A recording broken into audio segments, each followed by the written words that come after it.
Como sua vida seria se você não se importasse tanto com o que as pessoas pensam de você? Se você não passasse tanto tempo se esforçando para agradar os outros, se sentindo um estranho na sua própria pele? Como seria a sua vida se você aprendesse a ligar o foda-se? Existem 3 grandes motivos para você parar de se importar com o que as pessoas pensam de você. Mas antes da gente chegar nisso, talvez valha a pena a gente discorrer um pouco sobre por que talvez você nem queira fazer isso. Por que talvez você devesse de fato se importar com o que as pessoas pensam de você. 12 mil anos atrás, quando tinha 2 tribos de homens das cavernas, tinha uma tribo em que uns se importavam com o que os outros pensavam do outro e tinha uma tribo em que ninguém tava nem aí porque eles pensavam dos outros. A tribo em que as pessoas se importam tende a ficar mais unida. A tribo que tá cagando pro outro tende a se dispersar. E a questão é que o ser humano não é exatamente um animal super forte, nem super rápido. Se você arrumar uma briga com um urso, você vai virar papinha. Então, a tribo lá atrás dos hominídeos de 12 mil anos atrás, que estavam cagando pro que um pensava do outro, acabou não sobrevivendo muito bem. Esses caras foram eliminados ali pela seleção natural. E é por isso que hoje nós, como Homo sapiens, somos biologicamente programados a nos preocupar uns com os outros. Porque se você é rejeitado e você está fora da tribo, significa que você vai virar papinha de tigre. Então, não é à toa que tantas pessoas têm esse problema. Mas mais do que isso, se você acha que o mundo está muito cagado hoje em dia, imagina como é que o mundo seria se as pessoas não ligassem umas para as outras e fossem 10 vezes mais egoístas do que elas já são hoje em dia. A gente pode apostar que o mundo seria um lugar meio cagado. Tipo, alguém liga pra você falando que sua mãe foi atropelada e você fala, azar daquela velha, ainda bem que não foi comigo.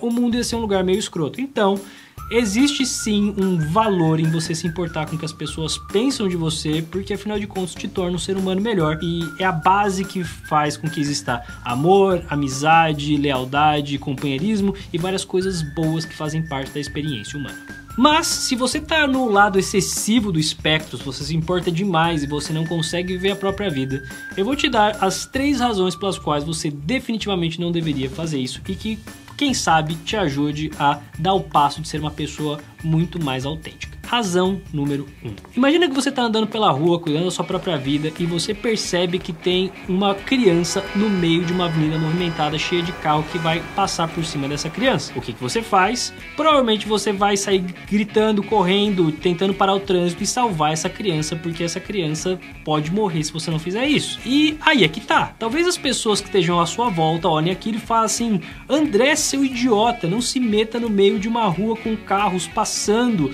porque isso é muito perigoso e tal, e assim, foda-se, porque no final das contas, se eu não fizer isso, aquela criança pode ser atropelada. E o ponto onde eu quero chegar é que, se você se importa demais com o que as pessoas pensam de você, provavelmente porque a sua vida tá tão ruim e tão sem importância que você não tem nada mais relevante para fazer. Porque quando você está envolto em alguma coisa que é realmente importante, que é absolutamente relevante na sua vida, se alguém acha que aquilo é idiota, isso é problema dela, você não vai dar a mínima. Tipo, salvar uma criança que pode ser atropelada a qualquer momento. Você não vai ficar debatendo, nossa, mas será que não deveria mesmo? Nossa, mas as pessoas estão falando. Não, você simplesmente vai lá e faz o que você tem que fazer. O que me leva à razão número 2. Imagina que eu falo pra você que seu cabelo azul é feio pra cacete, que você parece um personagem de desenho animado japonês da década de 90 e que você é o ser humano mais zoado que já passou pela minha frente. Você provavelmente ia ficar meio confuso, tipo assim, cara, eu não tenho cabelo azul, eu não tô entendendo porque você tá me falando isso, você é uma pessoa meio perturbada. Mas, se eu dissesse pra você que você é um ser humano vagabundo, preguiçoso e que você torna a vida de todas as pessoas à sua volta pior, provavelmente você ia ter uma reação diferente. Provavelmente você ia ficar ofendido, provavelmente você ia me achar um escroto, mas tem uma coisa curiosa nessa história aqui. Por que você não se incomoda se eu te falo do seu cabelo azul, que obviamente não é azul, mas você se incomoda que eu te falo dessas coisas? E aí é justamente onde está o problema. A razão pela qual você se incomoda é que a sua autoestima é tão baixa que você não consegue nem ter clareza do que você é e do que você não é. É absolutamente óbvio pra você que você não tem cabelo azul, mas talvez não seja absolutamente óbvio pra você que você não é uma pessoa preguiçosa ou inútil ou que atrapalha a vida dos outros. Então, já que você não tem essa autoestima adequada, você fica puto comigo e você quer que eu me exploda. E assim, tem 2 coisas que você pode fazer em relação a isso. Número 1 é desenvolver a sua autoconfiança e compreender que o que uma pessoa se incomoda não tem nada a ver com você. Se você não é uma pessoa preguiçosa e alguém tá te chamando de preguiçoso, tudo não faz muito sentido, isso é problema dela, azar dela, enfim, você não devia gastar muito cérebro com esse troço. E a outra coisa que você pode fazer é reconhecer que pô, beleza, talvez o André tenha razão, talvez eu realmente seja um cara meio preguiçoso, eu devia estar fazendo alguma coisa melhor da minha vida.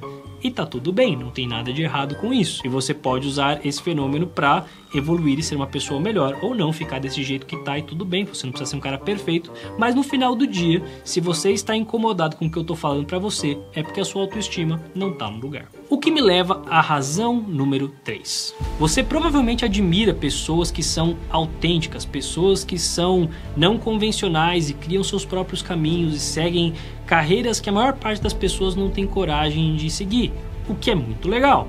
Eu concordo com você. Mas você talvez nunca tenha refletido sobre as consequências de não ser autêntico, muito embora você talvez já tenha vivido isso. É tipo quando você é adolescente e você tá afim de uma menina que não tem absolutamente nada a ver com você, que ela não vai se interessar por um cara que nem você, então o que você faz? Você muda completamente sua personalidade, você se veste de um jeito totalmente diferente, você se comporta como uma pessoa que não é você, com a esperança de que talvez essa menina vai gostar de você. Só que a experiência a essa altura já deve ter te ensinado que isso é uma péssima ideia. 1, porque provavelmente não vai dar certo. E 2, na remota possibilidade de você conseguir fazer isso, o que vai acontecer é que você não vai conseguir manter esse personagem por muito tempo. Em algum momento essa menina vai virar para você e falar: você mudou, ou você não é a pessoa que eu esperava que você fosse, e esse relacionamento vai acabar. Porque essa pessoa não é a pessoa para você, ela é uma pessoa que não encaixa com o seu estilo de vida. E esse é justamente o ponto. A gente tenta se adequar a vidas que não são as nossas, a vidas que a gente não quer de verdade. E a gente cria um personagem e a gente fica sofrendo por conta disso. E a grande questão da autenticidade é que a vida autêntica é a única vida que vale a pena ser vivida. Porque qualquer vida que não seja essa vai ser uma vida que você vai estar abrindo mão de um pedaço da sua felicidade em prol de manter uma miragem que não existe de verdade, um relacionamento que não funciona muito bem, e você vai ser eternamente ressentido porque que você não pode fazer certas coisas em prol de manter um relacionamento que nem deveria ter começado para começo de conversa. E a essa altura talvez você esteja se perguntando: pô, beleza, André, muito bacana você falar de autenticidade, super maravilhoso, adoraria ser uma pessoa mais autêntica, mas eu não tenho muita clareza do que exatamente fazer. Bom, se você está um pouco confuso em relação a como ser mais verdadeiro com você mesmo, dá uma olhada nesse vídeo aqui, em que eu vou te contar como você pode ser uma pessoa muito mais autêntica.